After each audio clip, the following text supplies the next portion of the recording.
El segundo material didáctico que yo elaboré en tercer semestre se titulaba El reino de los conjuntos marinos. La idea o el objetivo principal de este material didáctico era aplicarlo en cuanto al tema de los conjuntos, subconjuntos y elementos, es decir, cómo de un conjunto universo o un conjunto general podían formarse pequeños subconjuntos con los elementos que en este existieran. Como parte de la innovación para este material didáctico, yo elaboré un cuento.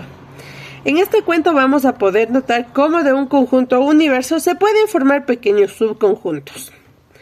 El cuento se titula Mandibulón y la gran tormenta de tinta.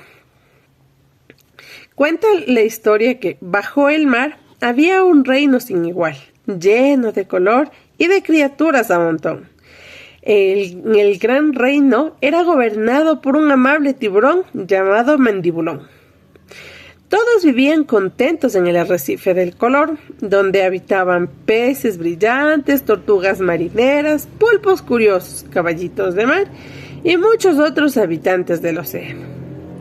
En una ocasión, un pulpo muy presuroso se movía tan rápido que por accidente derramó toda su tinta. La oscuridad lo cubrió todo y nadie podía ver ni siquiera a su vecino más cercano. Pero el rey Mandibulón, sin pensarlo tanto, formó pequeños conjuntos o subconjuntos con todos los habitantes del reino. A unos los agrupó por su tamaño, a otros por su color. A algunos los mezcló sin importar de dónde venían y a los habitantes más asustados los mantuvo junto a él. Mientras la tinta se disipaba lentamente en las corrientes marinas, el rey, acompañado de su guardia real, recorría el arrecife asegurándose de que todos sus habitantes estuvieran a buen recaudo en sus pequeños conjuntos. Al finalizar la emergencia tintoresca, el arrecife del color volvió a brillar con una luz sin igual.